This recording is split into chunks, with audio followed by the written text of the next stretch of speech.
God, it looks so damn good. To say I'm excited for Borderlands 4 would be an understatement. I mean, after all, I've spent the last few months smashing my face into as many games in the series as I can, so getting to be around for the new release with the full picture of the series behind me has me immensely hopeful for what they have in store for us. But at the same time, I have some serious worries about the next installment. So I grabbed my 3 biggest hopes and my 3 biggest worries, stuck them on a list, and decided to bestow upon you the honor of my opinions that you did not ask for. Here we go. Well, let's start it out with a worry. That way we can flip-flop back and forth and end on a more hopeful note. Oh, and let me know your biggest hopes and fears for Borderlands 4. Curious to see where everyone's feelings are at this point. So, if we are talking worries for Borderlands 4, mine has to be retconning the story from Borderlands 3. I don't think I've really gotten to the nitty-gritty details of explaining this, but story matters a lot to me regardless of the media. And a lot of times when a game, movie, TV show, hell, even a book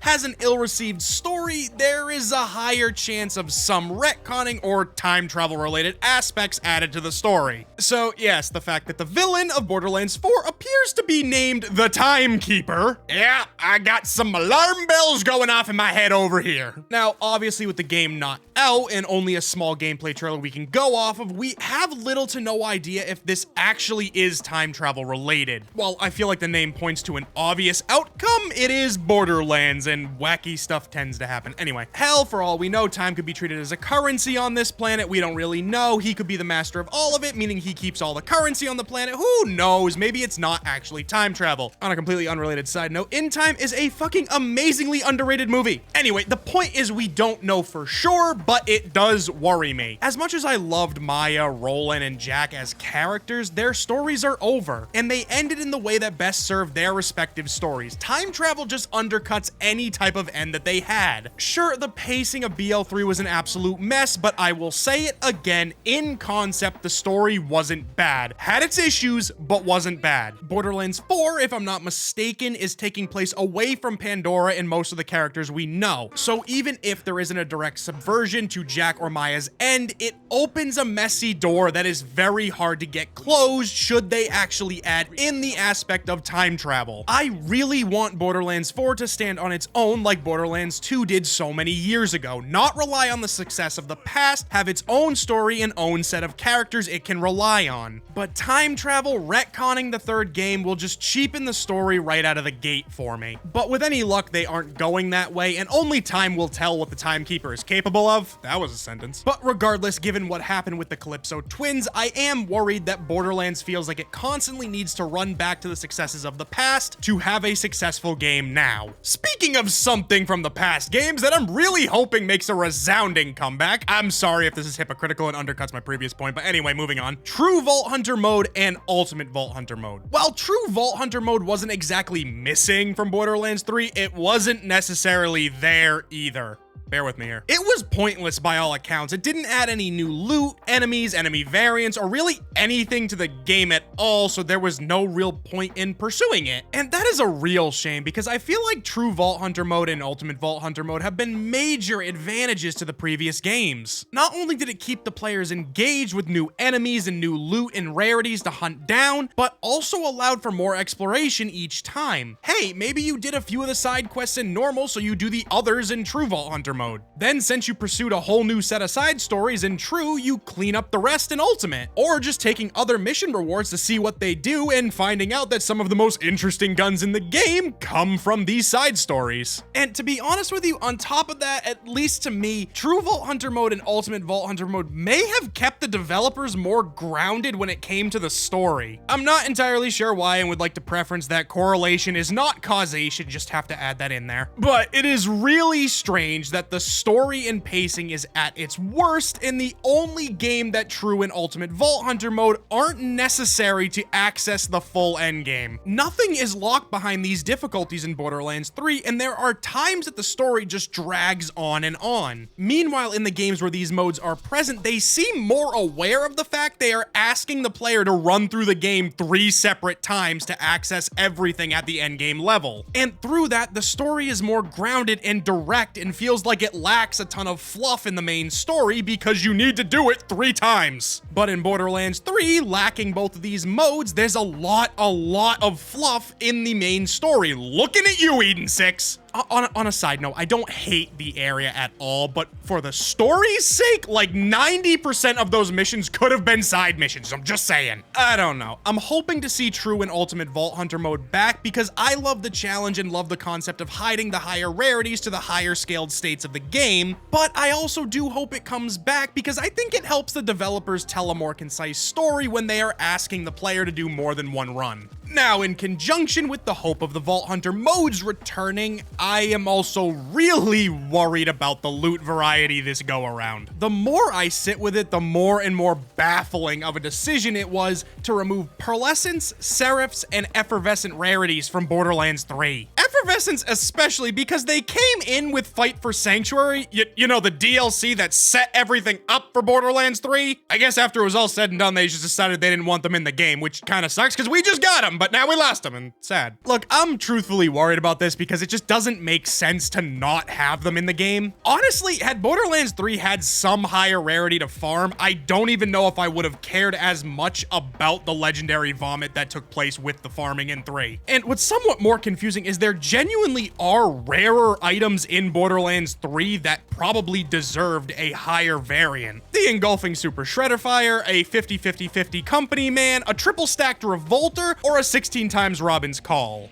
Why do you elude me so? Okay, the Robin's Call might be a personal problem, but we're not talking about that. But yes, it does worry me that we may only get Legendary as the highest rarity. And that's not just from a farming perspective. I know there's a lot of people out there who love to hunt down God rolls and other insane variants of weapons and gear, but let's talk about it from the perspective of weapon variety as a whole. Borderlands 3 had an ungodly amount of legendaries, almost too many if I'm being honest. The other rarities never really felt that evenly spread out. And yeah, of course, I get it. It's fun to get legendaries, but the more you have, the more commonly they pop up just due to sheer amount, and they feel less and less special each time. Granted, specifically when we talk about Borderlands 3, there are some legendaries that probably should have been purples or blues, and some of them that really should have been pearls. Holy hell. I worry if they don't spread out the rarities a bit more and maybe add 1 or 2 of the higher end, we will run into another situation of all the legendary weapons just feeling all that more common. Unfortunately, I feel like if pearls were making a comeback, granted on how much of the community actually wants them back, they would have teased them somewhere already, maybe? Hopefully Gameplay Trailer 2 won't let me down. Hopefully they'll tease something, just a little bit, just a sniff of pearlescent. Now, back to a more hopeful mode of thinking, and please let me know if you're with me on this one, but I am desperately hoping for more raids, takedowns, and invincible bosses in Borderlands 3. I think they really had something with the Malawan and Guardian takedowns,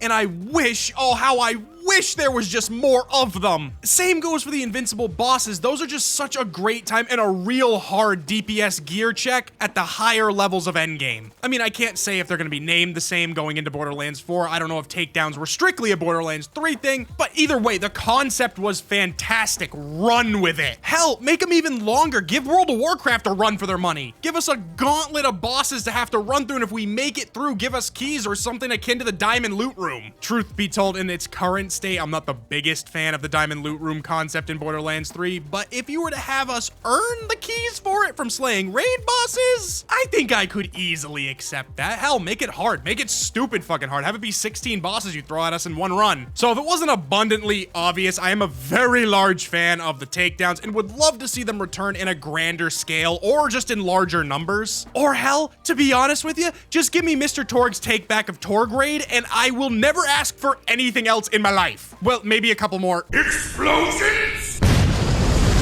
And when it comes to the invincible bosses, I really would like to see them return in a larger number as well. In Borderlands 2, they were a testament to the endgame. Sure, some were broken, but the player base still found a way to beat them. This is definitely more akin to a personal hope for what is to come in Borderlands 4, but I do truly believe that the more raids, the more endgame challenges that are present in Borderlands 4 will only add to the longevity of the game. Now, for my biggest worry for Borderlands 4, honestly, it's more of a feeling fear than anything else, and it doesn't have to do necessarily with the gameplay or the loot or hell, even the story. It has everything to do with optimization. Look, there is no quicker way to get an audience's attention than with some stunning graphics and some quick and snappy gameplay that the Unreal Engine can provide. But there is also no faster way to lose a ton of early support than shit tier optimization. And honestly, Unreal 5 is known for both. Look, this isn't something I usually talk about in my videos. In fact, it's something I tend to avoid, one, due to the age of some of the games I talk about, but truthfully, I can't avoid it this time. I don't know if that has more to do with the state of the industry and games releasing in half-baked and under-optimized states, or just the fact that I know there are bad experiences with Unreal 5. And given the early reception of the last two Borderlands games, is it really something Gearbox can afford for the series if they release Borderlands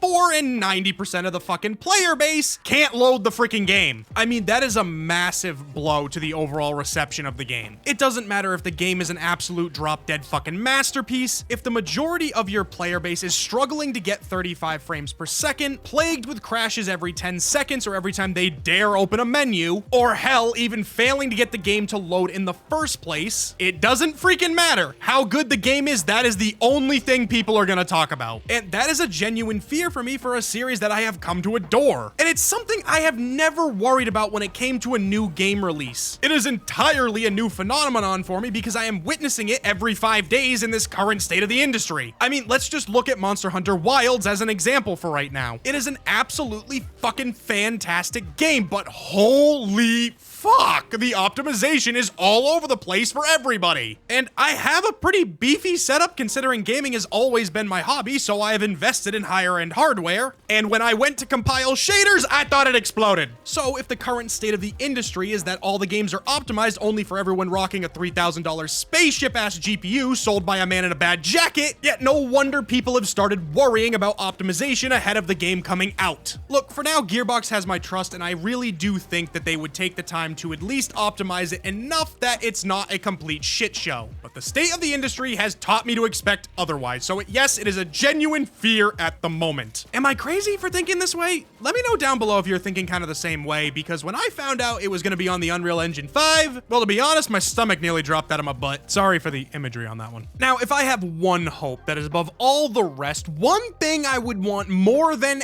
anything for Borderlands 4, please, please, please, please have dedicated drops on launch. Look, I'm not a game developer. I have no idea how hard it is to implement, but given how both the pre-sequel and Borderlands 3 had dedicated drops added after initial release to much community relief, I am extremely hopeful they have learned from these past experiences and will launch the game with a handful, if not a full roster of dedicated drops. The game already has been stated to have the largest pool of any of the series thus far, so with such a massive number of guns, maybe that means one or even two could have been passed out as dedicated for major bosses or named enemies? Maybe? Having dedicated drops off rip adds so much more than I think people realize. And again, I know I'm biased towards any form of farming, but hear me out. With dedicated drops, or at least the confirmation of them being in the game, maybe not knowing where, this will cause a lot of people to stop at bosses longer. Maybe stay there and see if they can get said boss to drop whatever weapon they have. Sure, it may not be hours upon hours on the first playthrough, but knowing that a boss has a specific drop that is only available from them will send you back to them later in the endgame stages to see if it's worth using, or as you progress further into endgame to see if there's any additional drops that come from that same boss. On top of that, another benefit of having dedicated drops, if you find yourself at a point in the game where you need a little bit more of this element or even a small damage boost, you already have an idea of where you might be able to find what you need. And maybe on your way back to farm that boss for that little bit of a damage boost, you end up exploring the area more looking for a quicker route to the boss. And in turn, maybe you come across a new little side quest you hadn't seen. It catches your attention. Maybe it has a gun you haven't seen yet. I am fully aware I'm probably reaching here. I have no idea if dedicated drops would impact the game that much, but it's just how much I want them when the game comes out. If nothing else, if I get nothing else off this list or any other quality of life changes that may be added in the game, the one thing I hope Borderlands 4 has